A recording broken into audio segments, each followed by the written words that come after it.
Bismillahirrahmanirrahim. Alhamdulillahi rabbil alamin. Wa bihi nasta'in. Wassalatu wassalamu ala asyrafil anbiya'i wal mursalin wa ala alihi wa ashabihi ajma'in. Allahumma aftah alaina futuhal arifin warzuqna fahman nabiyyin bijai khatamil mursalin. Allahumma inna na'udzubika min ilmin la yanfa' wa min qalbin la yakhsha wa min nafsin la tashba' wa min 'ainin la tadma' wa min du'a'in la yurfa'. Allahumma 'allimna minhu ma jahilna wa dhakkirna minhu ma nasina. Hari ini kita nak baca dua kitab ini kan. Masa ada lebih kurang dalam 40 minit lagi, kita akan baca dua. Mula dengan hadis, iaitu hadis yang kedua. An Ummil Mu'minin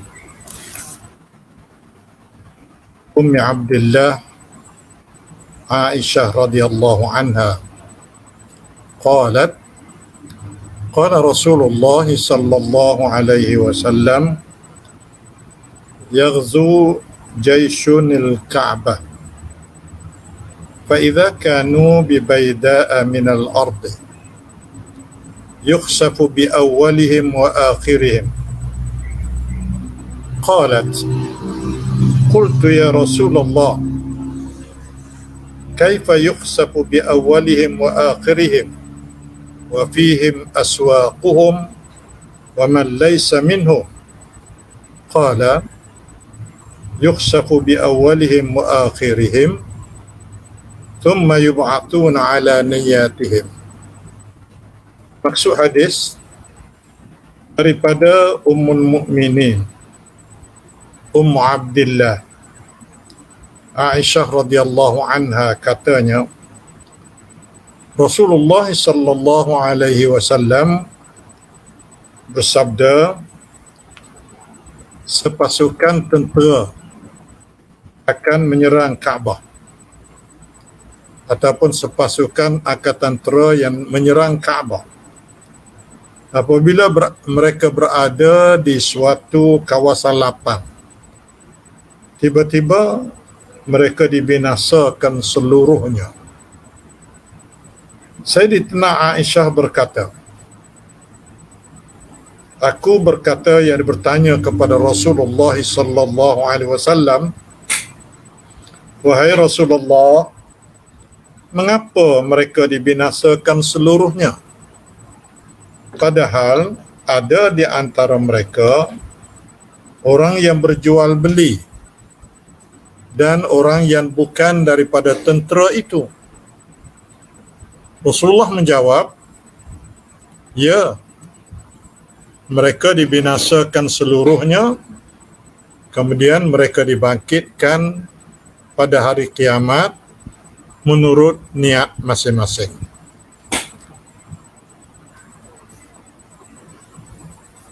Saya tak tahu saudara-saudara itu dalam talian sekarang ini ada kitab Riyadhus Salihin ini yang ada syarah dia ataupun tidak. Macam mana Abdul Rahman?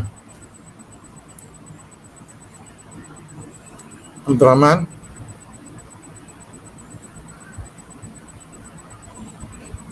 Abdul Rahman? Okey, tak jawab, saya terus bacalah. Keterangan hadis ini disebut bahawa hadis riwayat oleh Aisyah radhiyallahu anha. Aisyah ni ialah isteri Nabi sallallahu alaihi wasallam. Pertama sekali dia digelar sebagai Ummul Mukminin.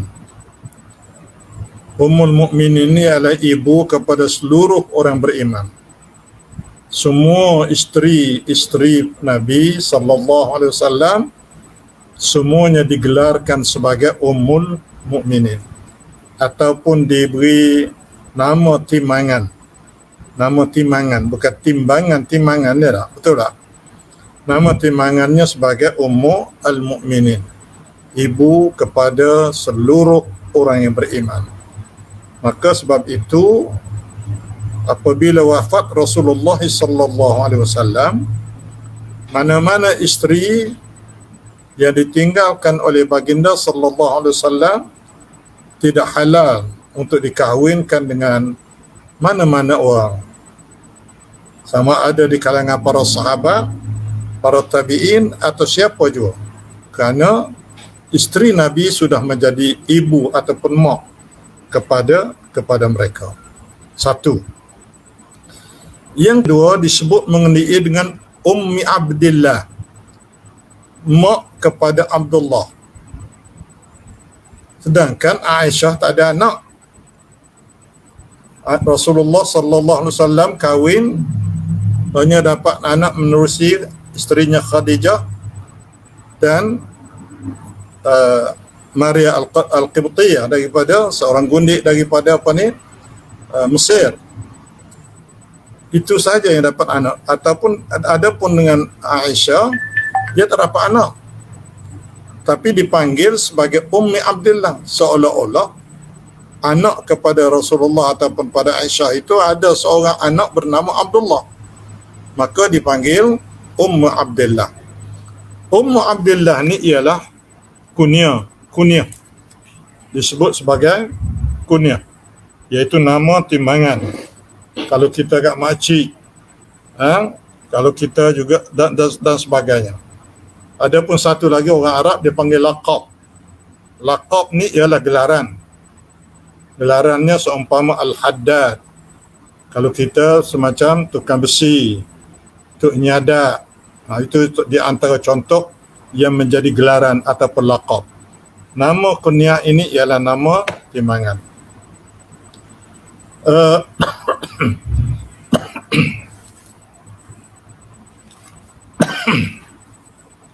Yang kedua, disebut di dalam keterangan hadis ini juga, hanya Allah yang mengetahui tentang tentera yang dimaksudkan dalam hadis ini, iaitu menjawab kepada persoalan tentera mana yang dimaksudkan oleh hadis ini. Maka Al-Imam Nawawi menyebut bahawa tidak ada siapa yang tahu. Yang tahu hanyalah Allah Subhanahu wa taala saja. Ya, yang dimaksudkan dengan tentera yang akan menyerang Kaabah dan akan dimusnahkan oleh Allah Subhanahu wa taala. Jadi bagi kita, yang penting bagi kitanya ialah kita wajib percaya perkara ini adalah perkara gaib, yang mana kita wajib percaya kepada berlakunya perkara gaib ini. Dan perkara gaib ini sebagaimana disebut oleh Allah Subhanahu wa taala, qul la ya'lamu man fis samawati wal ard al-ghaiba illa Allah wa ma yash'uruna ayyana yub'atun.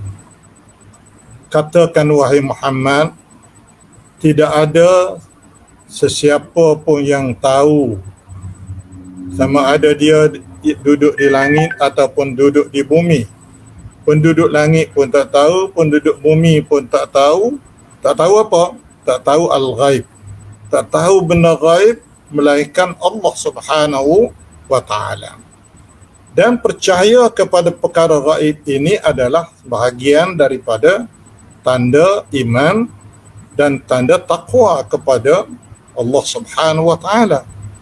Alif Lam Mim, dzalikal kitabu la raiba fihi hudan lil muttaqin alladzina yu'minuna bil ghaibi wa yuqimuna shalah, sehingga akhir ayat. Alif Lam Mim. Itulah dia kitab Al-Quran yang tidak ragu, tidak diragui dan tidak ada syak padanya, menjadi petunjuk kepada orang yang bertakwa. Siapa yang bertakwa? Alladzina yu'minuna bil ghaib, iaitu orang yang beriman dengan perkara gaib.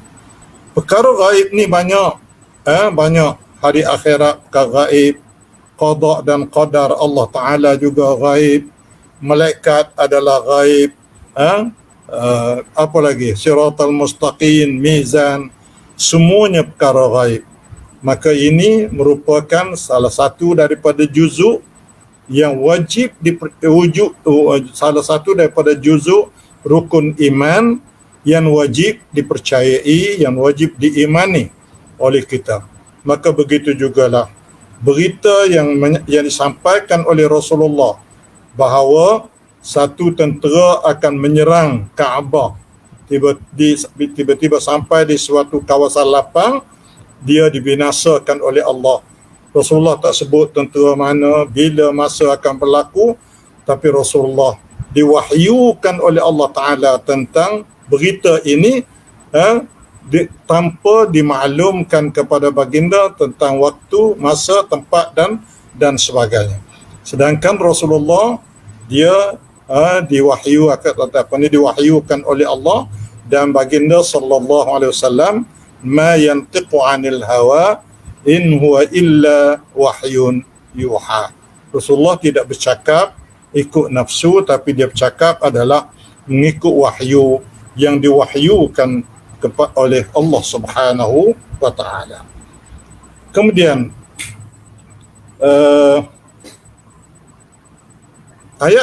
hadis yang kita baca ini masih lagi iaitu hadis yang berkaitan dengan masalah niat. Masalah yang berkaitan dengan sebagaimana disebut wa innama likulli imri'in ma nawa.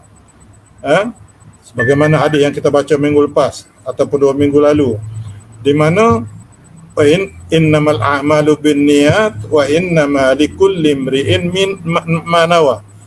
Semua amalan itu ikut niat, mesti dengan niat, dan apa yang diperolehi hasil daripada niat, hasil daripada perbuatan seorang itu mengikut apa yang dia niat.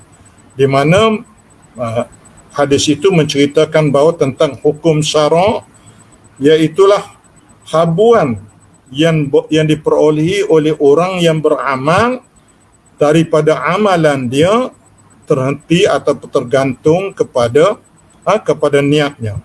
Kalau sekiranya niat dia itu salihah, baik, maka amalan dia pun juga baik, dan dia akan dapat pahala ganjaran daripada Allah Subhanahu wa taala. Tapi kalau niat dia itu fasid, punah, tak molek, tak pakar, amalan dia juga adalah tidak ada nilai, tidak pakar, fa'alaihi wizruh, dan dia juga akan menanggung risiko yang akan dihadapi, iaitulah dosa yang dinyatakan oleh Allah Subhanahu wa taala. Itu satu. Hadis ini juga kata Imam Nawawi dalam syarah dia mengatakan bahawa memberi peringatan kepada manusia supaya tidak menyertai golongan yang zalim dan jahat. Golongan yang nak menyerang Kaabah ini adalah memang jahat, dengan nawaitu, dengan niat untuk menghancurkan Islam. Dan ini bukan perkara baru, telah berlaku di zaman sebelum kelahiran Rasulullah sallallahu alaihi wasallam. Telah berlaku satu cubaan untuk menyerang ataupun untuk meruntuhkan Kaabah, yang dilakukan oleh raja di negeri Yaman yang bernama Abraha. Yaman pada waktu itu duduk di bawah ta'aluk kerajaan Habasyah, An-Najasyi di Habasyah. Dia telah mengumpulkan satu kekuatan tentera untuk meruntuhkan Kaabah bagi mengalih tumpuan masyarakat dunia kepada aktiviti ataupun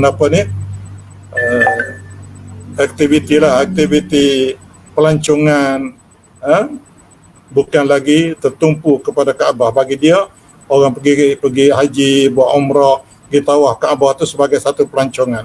Jadi dia cuba nak alih pandangan ini, bina satu bandar yang begitu hebat yang tidak pernah dibina oleh mana-mana raja pada waktu itu yang sebelumnya untuk nak mengalih tumpuan ini.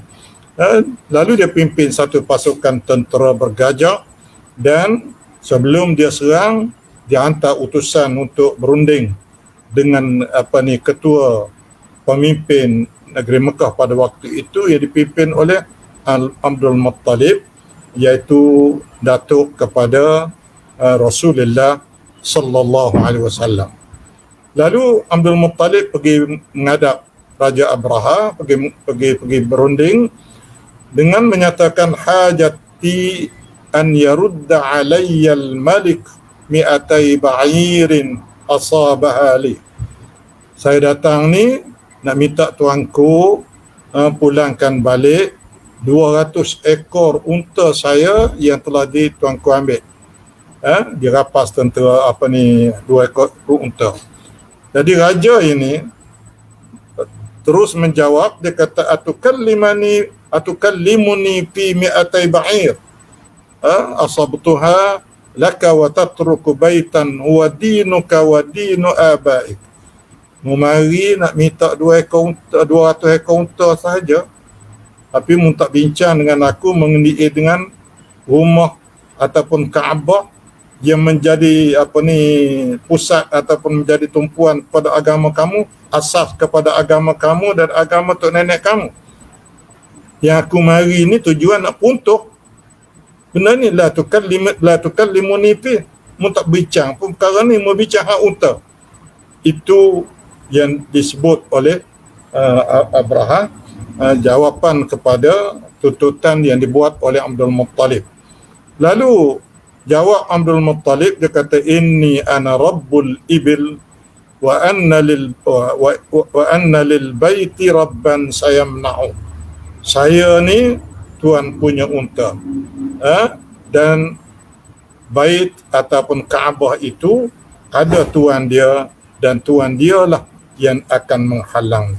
Itu peristiwa yang telah berlaku dalam sejarah, yang disebut dalam sejarah, disebut raja mana, ke tempat mana nak berlaku, ketika mana nak berlaku, disebut dalam sejarah.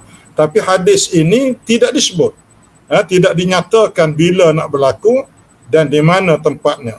Maka itu walau bagaimanapun wajib kita beriman dan kita percaya, kerana Rasulullah bercakap di atas landasan wahyu, bukan di atas kehendak hati dan nafsu dia semata-mata. Masuk kepada tajuk yang saya sebutkan tadi, iaitulah kita tidak seharusnya mestilah tidak menyertai bersama dengan golongan yang zalim. Golongan zalim ni kita tak boleh nak sokong, tak boleh nak bantu, tak boleh nak menyertai. Golongan zalim, golongan yang jahat. Zalim ni maknanya az-zulmu dengan makna wad'u syai' fi ghairi mahallih. Kita meletakkan sesuatu tak kena pada tempat dia. Jadi bila kita buat sesuatu tak betul mengikut tempat yang ditetapkan oleh syarak, maka jawabnya itu adalah zalim. Dan ini dilarang, dinyatakan oleh Allah Subhanahu wa taala. Wala tarkanu ila alladhina zalamu fatamassakumun nar, dalam surah Hud ayat 113. Surah Hud ayat 113. Wala tarkanu ila alladhina zalamu fatamassakumun nar wa ma lakum min dunillahi min awliya thumma la tunsarun. Jangan kamu cenderung, jangan kamu rasa minat kepada golongan zalim. Nanti kamu akan disambar oleh api neraka. Itu jelas. Jadi oleh kerana jelas dilarang oleh Allah Subhanahu wa taala. Jadi sekarang ini golongan zalim ini kita jangan sokong, jangan bersama. Kalau kita bersama, dia akan bahayanya ataupun bencananya bukan sahaja ataupun yang disebut dengan balasan daripada Allah Subhanahu Wa Taala, bala yang akan Allah Taala turun untuk dihukum kepada orang zalim. Tapi bila kita bersama dengan golongan zalim itu, sekalipun kita tak ataupun kita tak setuju sekalipun, maka bencana ataupun balanya terus akan menimpa kepada kita, sebagaimana disebut dalam ayat lain, wattaqu fitnatan la tusibanna alladhina zalamu minkum khassah. Ini surah Al-Anfal ayat ke-20, ayat yang ke-25. Wattaqu, hendaklah kamu menghindarkan diri daripada fitnah ataupun bencana, la tusibanna alladhina zalamu minkum khassa, yang mana kalau dia turun tidak akan menimpa hanya kepada golongan zalim semata-mata. Itu amaran daripada Allah Subhanahu Wa Taala. Kemudian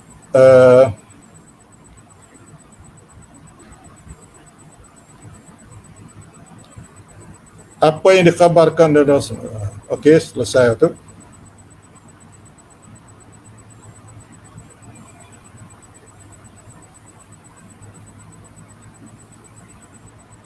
Orang yang mencabul Kaabah atau tempat-tempat suci yang dimuliakan Allah akan binasakannya. Itu saya pun dah sebut dah tadi tentang cerita Abraha. Dia yang telah dibinasakan oleh Allah Subhanahu Wa Taala. Dan hadis ini juga menceritakan tentang ada golongan yang akan nak runtuh Kaabah. Bila nak berlaku tu, wallahu alam, juga insya-Allah akan dibinasakan oleh Allah Subhanahu Wa Taala. Kemudian yang seterusnya, mereka yang berniat dan melakukan sesuatu kejahatan akan mendapat pembalasan daripada Allah di akhirat, di akhirat nanti. Ini berkaitan dengan masalah niat. Kita bila kita niat ataupun kita bertekad untuk mengadakan atau melakukan sesuatu perkara kejahatan ataupun kemungkaran, akan diberi balasan oleh Allah Subhanahu Wa Taala. Disebut dalam satu hadis riwayat daripada Ibnu Abbas radhiyallahu anhu. Hadis ni ialah hadis Bukhari dan Muslim, muttafaqun alaih, ataupun hadis riwayat Bukhari dan Muslim, yakni hadis sahih, di mana Ibnu Abbas meriwayatkan hadis kursi, ya, hadis kursi, di mana kata Rasulullah sallallahu alaihi wasallam, Inna Allah katabal hasanati was sayyiat, thumma bayyana dhalik, faman hamma bihasanatin falam ya'malha katabaha Allahu indahu hasanatan kamilah, wa in hamma fa'amilaha katabaha Allahu indahu ashra hasanatin ila 700 da'f ila 700 da'fin ila ad'afin kathirah. Iaitu Allah Ta'ala telah tetapkan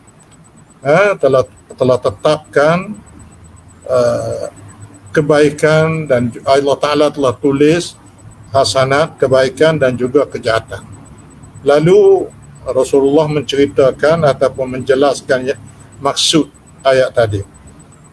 Rasulullah kata, faman hamma bihasanah, siapa yang berazam ataupun bertekad nak berbuat kebaikan, falam ya'malha, tapi dia tak buat, niat saja nak buat, katabaha Allahu indahu hasanatan kamilah, Allah Ta'ala telah tulis, catatkan di sisinya satu kebaikan yang sempurna. Itu baru niat nak buat perkara baik, telah dapat pahala, telah mendapat balasan baik satu, sebagaimana yang kita niat satu yang kita nak buat tadi. Wa in hamma biha, kalaulah dia mari lintasan nak buat, niat nak buat, lalu dia buat, maka Allah Ta'ala tulis di sisinya pahala 10 kebaikan hasanat, sehingga sampai 700, sehingga sampai kepada lipat kali ganda yang lebih daripada 700. Wallahu yudha'ifu liman yasha' dalam ayat lain, dalam ayat Quran. Wallahu yudha'ifu liman yasha', iaitu Allah Ta'ala lipat gandakan lagi balasan bagi siapa yang dia kehendaki. Ini lintasan hati untuk buat kebajikan. Adapun wa in hamma bisayyi'atin falam ya'malha, dia berangan-angan ataupun bercita-cita nak buat perkara jahat tapi tak terbuat, tidak buat, Allah Ta'ala tulis di sisinya satu kebaikan, boleh pahala. Kita nak buat anak baik tapi tak buat tu bukan kerana ada halangan, bukan kerana takut polis, tapi atau malu ke orang, atau takut itu, takut ini, tapi tak buat, teringat tentang ini adalah larangan Allah, tentang dosa dan sebagainya, dia tak buat, lalu dia akan dapat satu pahala kebajikan. Wa in hamma biha fa'amilaha, dia lintasan nak buat, lalu dia pun buat benda jahat tadi, Allah Ta'ala katabahallahu sayyi'atan wahidah, Allah Ta'ala tulis satu kejahatan, dosa, satu dosa saja. Itulah mengenai dengan niat. Jadi sebab itu orang yang diserang oleh tentera yang nak meruntuhkan Kaabah itu, bila sampai di satu tempat, di tempat itu, di negeri itu, ada orang jual beli di pasar, ada orang duduk di sekolah, ada orang duduk di hospital, ada orang duduk di masjid, ada orang yang macam-macam. Tiba-tiba bila mari bala Allah Ta'ala hapuskan semua sekali. Lalu Aisyah tertanya-tanya, apa lagu tu, kenapa begitu? Yang jahatnya ialah tentera yang nak hancurkan Kaabah. Yang berdosa di sisi Allah Ta'ala, yang durhaka kepada Allah ialah tentera yang nak hancurkan Kaabah. Tiba-tiba bila mari bala bencana, hancur keseluruhan. Lalu Rasulullah sallallahu alaihi wasallam sebut, ya memang dihancurkan, tapi habuan yang akan masing-masing terima adalah berdasarkan kepada niat masing-masing. Ada orang yang nak sokong tentera kerana diberinya bakul makanan, terasa bagus tentera ni, mari dia pun beri bantuan kepada kita, golongan B40, M40 diberi bantuan, maka dia macam derung nak sokong kepada tentera ni, maka dia akan mendapat balasan mengikut kecenderungan niat hati. Adapun orang yang benci, yang marah, yang lawan, sama ada secara berterang-terangan ataupun benci dalam hati kerana ketiadaan kemampuan, maka pada waktu itu maka dia akan mendapat pahala mengikut niat dan mengikut tekad yang ada dalam hati. Itulah yang dimaksudkan oleh hadis ini, secara ringkas. Wallahu a'lam.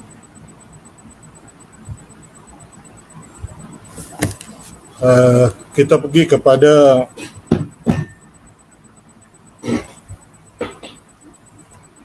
Nailur Raja Bisyari Safinatun Najah. Saya nak mulakan perkara ni daripada muka surat 49. Ada kitab ada? Rahman, macam mana? Ada kita bagi kepada peserta link PDF. Ya. Oh, melalui PDF. Bagi melalui PDF. Ya. Bagi itu sebuah buku, sebuah kitab ke? Sebuah kitab. Sebuah kitab, ya. Ya. Okey, saudara-saudara sekalian, saya nak mula dengan muka surat 49. Kenapa? Kerana yang lain itu ialah matan dia. 49 dia mula dengan syarah dia terus. Tak baca lah matan dah. Kita tak baca matan tu kerana matan tu akan dibaca dalam syarah ni juga. Jadi bulan tak ada pasal. Kita terus baca dengan muka surat 49. Bismillahirrahmanirrahim. Dia terus memberi pentafsir al-ba. Al-ba, ba tu, huruf ba di dalam bismillah. Lil musahabati ma'a tabarruk. Musahabah ni mana apa? Asal makna sahabat lah. Artinya sahabat ni biasanya dia senantiasa mengiringi kawan dia. Artinya huruf ba di sini adalah mengiringi nama Allah. Pasal ba tu bismillah. Boleh faham tak? Ba tu ialah huruf ba yang ada pada bismillah. Jadi huruf ba itu, B itu mengiringi isim ataupun nama Allah Subhanahu wa taala. Maka dimulakan dengan ba dengan mengiringi nama Allah adalah ma'at tabarruk, disertakan dengan nawaitu ataupun dengan hasrat untuk mendapat berkat. Tabarruk itu ialah untuk mendapat keberkatan daripada Allah Subhanahu wa taala. Bismi, maka al-ismu mushtaqqun minas sumu. Apa ni al-ismu itu ialah perkataan yang saya terlupa bahasa Melayu apa dipanggil, nama terbitan ataupun terbitan pecahan daripada perkataan sumu. As-sama, as-sumu itu kataan yang sama, terbitnya perkataan al-isim, al-ismu. Makna dia ialah wa huwal ulu, iaitu dengan makna tinggi. As-sumu maknanya tinggi, maka al-ismu juga adalah yang tinggi. Wallah, iaitu bismillah. Kena faham tu maksud dia tu. Ba tu bi, al-ismu tu bismi, Allah ya bismillah. Kalimah Allah alamun ala dzat, iaitu tanda nama bagi zat Allah Subhanahu wa taala. Nama bagi zat Allah. Alam ni ialah tanda nama ataupun tanda simbol kepada nama, kepada zat. Bendera tu dia panggil alam juga. Bendera dia panggil alam. Jadi alam itu bukan alam, bukan. Itu alam tu apa ni yang kita sebut alam biasa ni. Tapi alamun ialah bendera ataupun apa ni lambang nama kepada zat Allah Subhanahu wa taala, al-wajibul wujud. Al-wajibul wujud iaitu zat Allah yang wajib ada. Zat Allah wajib ada. Al-mustahiqqu li jami'il kamalat, yang layak dengan bagi ataupun bagi seluruh kesempurnaan. Allah Subhanahu wa taala zat dia ialah zat yang wajib ada dan zat yang mempunyai segala kesempurnaan. Itu mana? Jadi Allah itu ialah yang zat, Allah zat yang layak untuk disifatkan dengan segala sifat kesempurnaan. Bismillahirrahmanirrahim. Ar-Rahman huwal mun'imu bijalailin na'am. Bijalailin an-ni'am. Yaitu Allah Ar-Rahman, yaitu Tuhan, huwal mun'im, yang menganugerahkan nikmat dengan jalail al-na'am, dengan nikmat-nikmat yang agung kepada manusia dan kepada alam ini. Yang kita kena ingat, orang yang boleh beri nikmat yang paling agung, yang paling bahagia ni ialah tak ada orang lain melainkan Allah Subhanahu wa taala. Nikmat apa yang paling besar yang mari pada kita yang orang lain tak boleh beri? Siapa boleh jawab?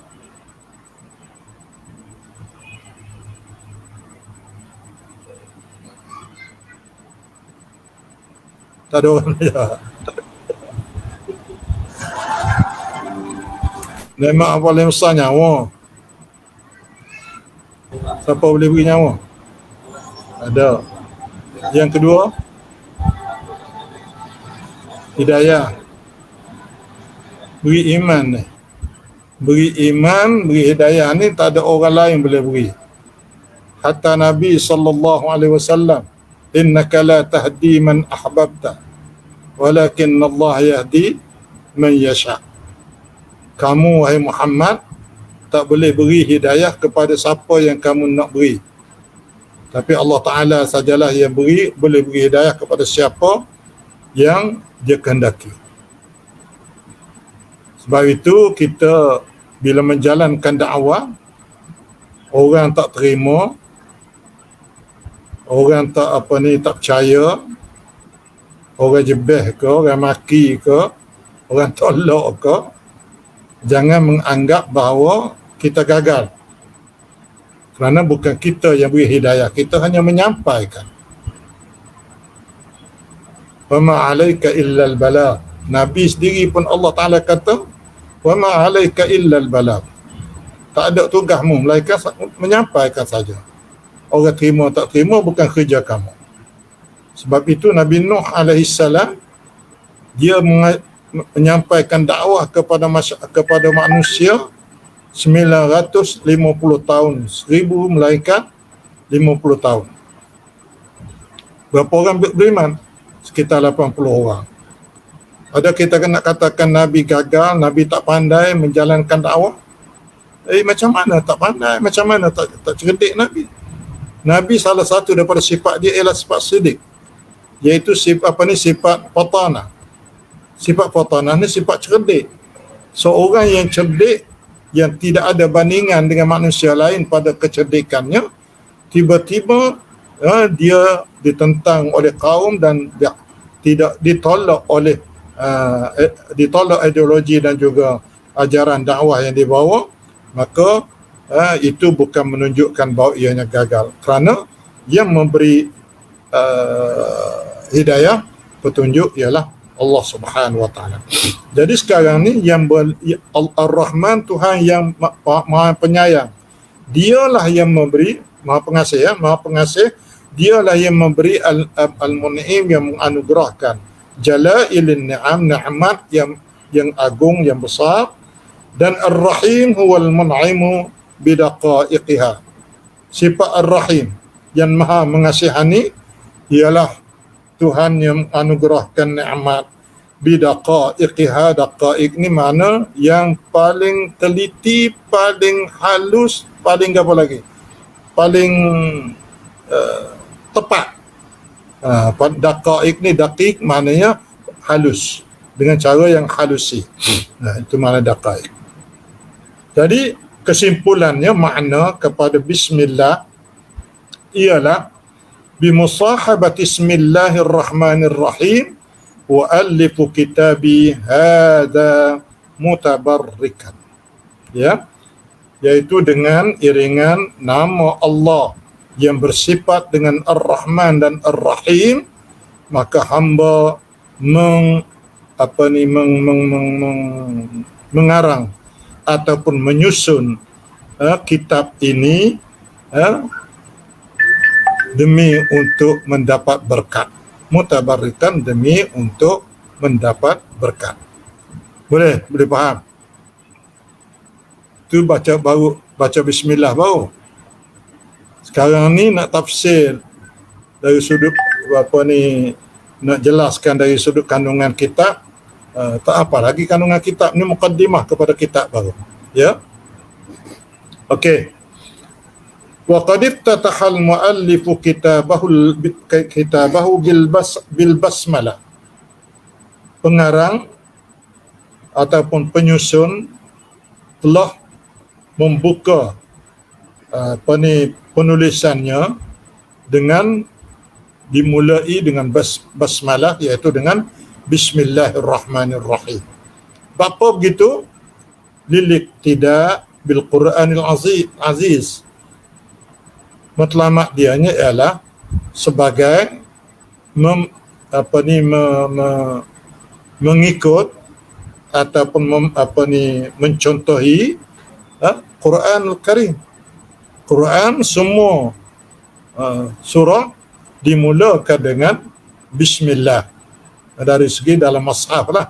Dalam mushaf dimulakan dengan penulisan mushaf dimulakan dengan bismillahirrahmanirrahim. Jadi yang menyusunkan mushaf itu ialah zaman Sayyidina Uthman Ibn Affan radhiyallahu anhu, dimulakan setiap surah dengan bismillah.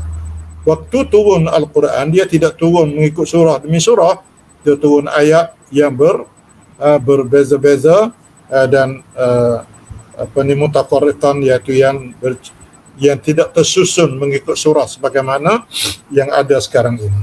Maka tidak ada bismillah. Yang dia letak bismillah ialah Uthman bin Affan radhiyallahu anhu. Itu satu. Tujuan dia buka dengan bismillah ialah kerana tiru Al-Quranul Karim, menjejaki dan mengikuti iqtida, contoh yang ditunjuk oleh Al-Quranul Karim. Walil amali biqaulihi sallallahu alaihi wasallam, dan juga demi untuk beramal dengan sabda Nabi sallallahu alaihi wasallam, kullu amrin dhi balin la yubda'u fihi bi bismillahirrahmanirrahim fahuwa aqta' wa fi riwayatin abtar wa fi ukhra ajdam. Di mana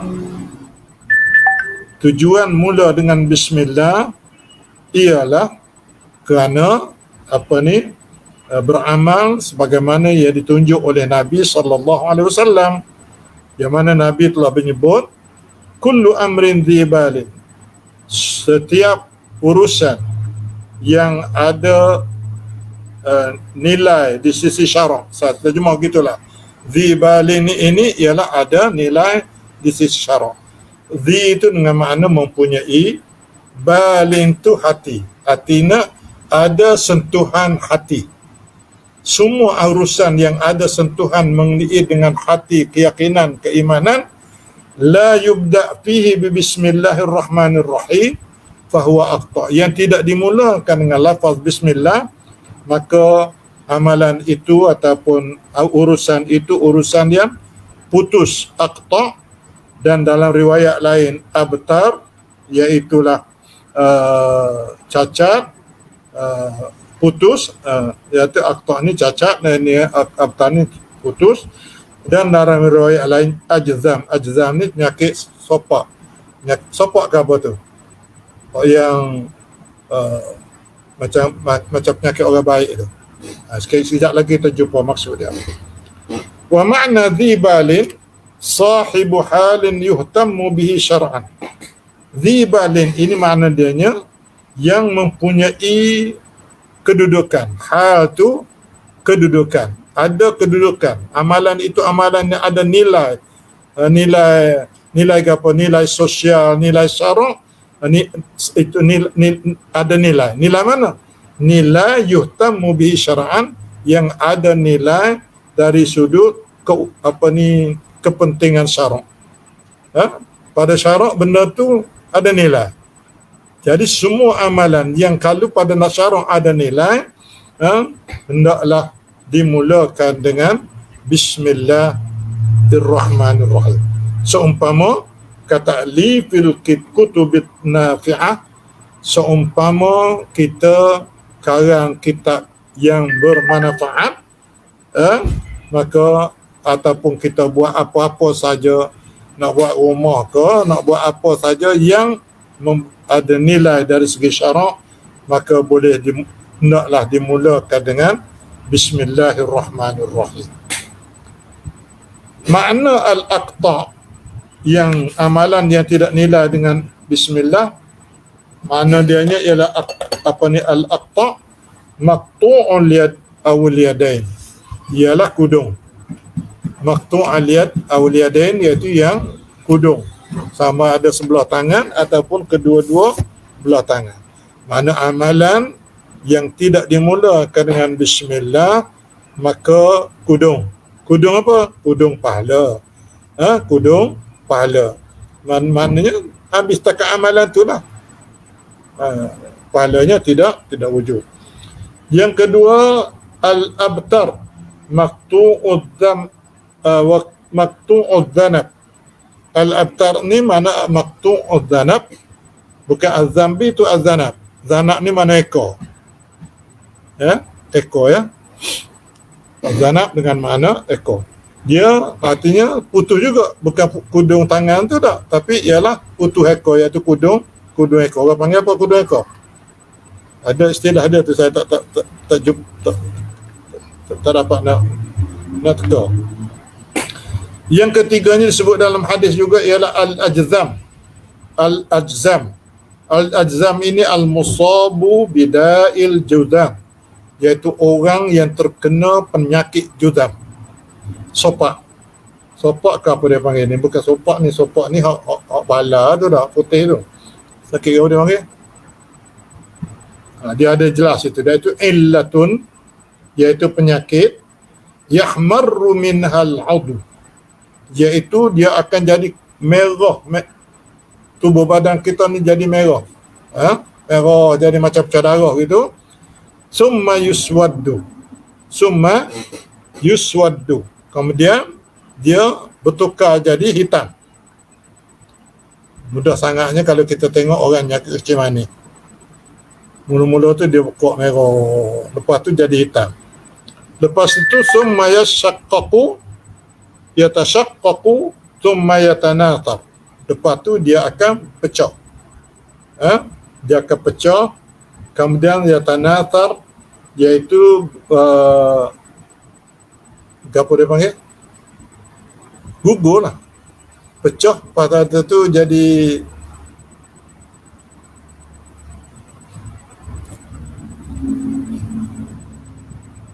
ke apa? Jadi buruk. Bila buruk tu kan dia jadi gugur daging tu. Itu mana yatanata. Itu mana juzam. Itu satu penyakit a'adzanallahu minha, iaitu waliyadzubillah, minta jauh lah. Kita tetap lindung, semoga Allah Ta'ala lindungi kita daripada penyakit itu. Wal muradu min hadhil awsat, yang dikehendaki ataupun yang dimaksudkan dengan sifat-sifat ini, sifat mana? Sifat yang dikatakan taqta', abtar, ataupun ajzam. Semua sifat-sifat ini maknanya, maksudnya sebenar lagi ke mana? Nak ayatnya ialah innahu naqisun qalilul barakah. Amalan yang kita buat tu amalan yang kurang apa ni? Kurang nilai. Qalilul barakah, iaitu keberkatannya terlampau minima. Sedikit sangat, amat sedikit keberkatan. Kalau ada pun tak banyak, sikit. Nak dapat berkat penuh tak dapat. Nak rayaknya bahawa ada barang tapi kudung, ada tangan tapi kudung, ada ekor tapi juga kudung, ada kaki atau tubuh badan tapi akhirnya jadi busuk dan sebagainya. Habis itu. Masih lagi pembicaraan mengenai dengan bismillah. Dia bicarakan tentang hukum baca bismillah pula. Walil basmalati khamsatu ahkam. Bagi bacaan bismillah ini ada 5 hukum. 5 kategori hukum pada pembacaan Bismillahirrahmanirrahim. Pertama, al-wujub. Bacaannya wajib. Bila? Kama fis salah. Sebagaimana bacaan dalam sembahyang. Iaitu baca mana? Baca bismillah ketika membaca Fatihah. Baca bismillah ketika membaca Fatihah ini adalah wajib. Bagi Imam Mazhab Syafi'i lah ni. Bagi mazhab Syafi'i, baca bismillah adalah wajib. Adapun mazhab lain, ada yang mengatakan sunnah sahaja, dan ada yang mengatakan sunat. Cuma bezanya ialah orang kata sunat ke tu pun dia baca tapi dia tak baca kuat macam Tok Imam Mekah. Dia bukan tak baca bismillah ketika baca Fatihah, tapi dia baca perlahan, tak dengar. Ada pun mazhab kita ialah bismillah salah satu daripada ayat Fatihah. Ada pun mazhab lain bismillah adalah merupakan fawasil ataupun ceraian yang menceraikan di antara satu surah dengan satu surah. Itu beza dia. Yang kedua, al-hurmah alal muharram lidhati. Baca bismillah ini haram ke atas benda yang haram pada zat dia. Misalnya dia sebut sini kasur bil khamr. Arak tu haram tak? Haram. Adakah haram dia tu kerana dibuat oleh orang ataupun memang zat dia haram? Daging babi ada disebabkan oleh benda lain menyebabkan dia jadi haram ataupun memang daging babi itu haram? Memang daging babi itu haram. Kita tahu bahawa daging itu daging babi. Tika nak makan kat, ambil bismillahirrahmanirrahim. Baca bismillah. Kerana perkara haram itu adalah ataupun ambil daging babi nak masuk dalam peti sejuk, kita pun baca bismillahirrahmanirrahim. Maka itu adalah haram. Yang ketiga, wan nadbu, sunat ala kulli amrin dhibal, iaitu sunat baca ke atas segala urusan yang ada nilai syarak, ya, nilai syarak. Halin yuhtammu bihi syar'an, iaitulah sesuatu ataupun keadaan yang yang dipentingkan oleh syarak. Bila benda tu benda yang dipentingkan oleh syarak, pada syarak, maka bila kita baca, kita nak buat ataupun kita nak lakukan, disunatkan kita baca bismillahirrahmanirrahim. Seumpama ketika nak ambil wudu, seumpama ketika kita nak tulis buku, ketika nak jawab soalan peperiksaan, boleh. Itu adalah sunat di bismillahirrahmanirrahim. Yang ketiga, wal karahah alal makruhin lidhati. Yang ketiga, yang keempatnya ialah makruh. Kita baca bismillah tu hukumnya makruh. Bila?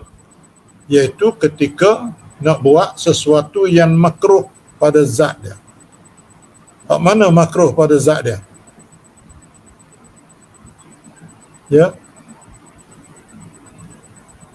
Saya mudah contohnya ialah man akala tauman aw basalan falyatabawa maq'adahu min masjidina. Siapa yang makan bawang merah ke bawang apa ni, bawang besar ke bawang putih ke, dia hendaklah jauh daripada masjid kami, kata Rasulullah. Haram ke makan bawang? Tak haram.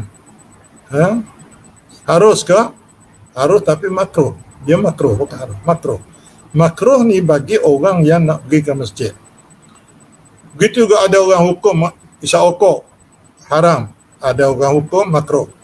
Adakah rokok itu makruh kerana orang lain ataupun kerana zat dia? Memang kerana zat dia. Kalau dia makruh, saya tidak kata rokok tu makruh, ya. Contohnya ada orang kata dia tu tidak haram tapi makruh.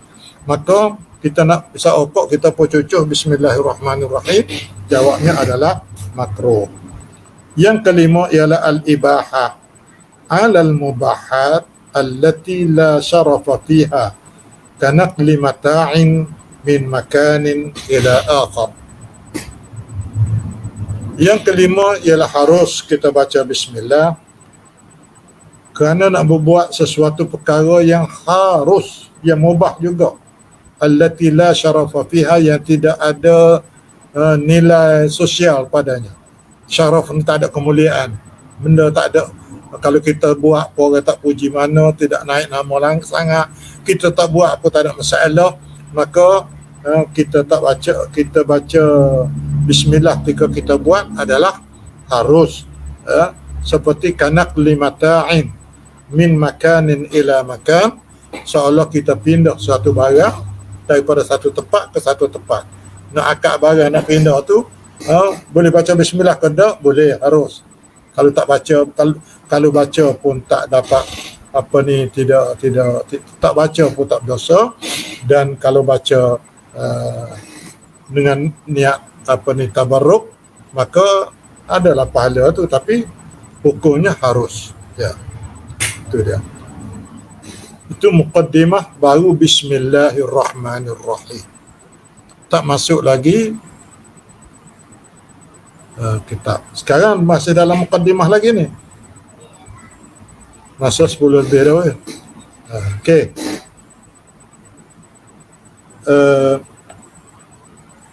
Ada nak tanya ke? Kalau boleh jawab, saya jawab serta-merta. Kalau tak boleh jawab, tangguh. Berapa orang hadir ni, Ustaz Rahman? Dalam live ada dalam 13 orang. Orang hadir ni, Ustaz Rahman? Untuk peserta yang hadir pada malam ni, kalau ada nak tanya soalan boleh tanya dekat ruangan komen, insyaAllah anda akan bacakan. Soalan anda buka dalam masa 5 minit kalau ada.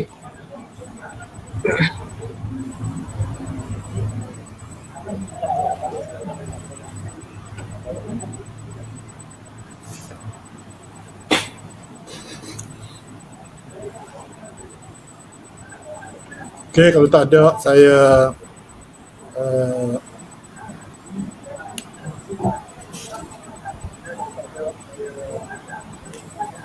pasal Alhamdulillah ni panjang, cerita dia panjang. Jadi kalau kita baca malam ni pun tak habis pun.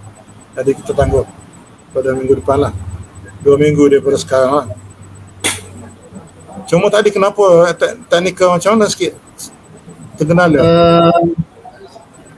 Tadi tak naik nama ustaz dekat dalam sermiyak ni. Sebab tu tak boleh nak lambat sikit naik nama ustaz. Anak Wali Muhammad masuk dah. Oh, anda minta maaf ustaz. Terlambat dalam nama juga tu. Ya. 5 minit sebelum pukul 9 dah mula buka dah. Okey, Anis Nurhanan, boleh kau baca bismillah dalam tanda tapi dalam hati? Boleh. Tapi dengan niat zikir, ya.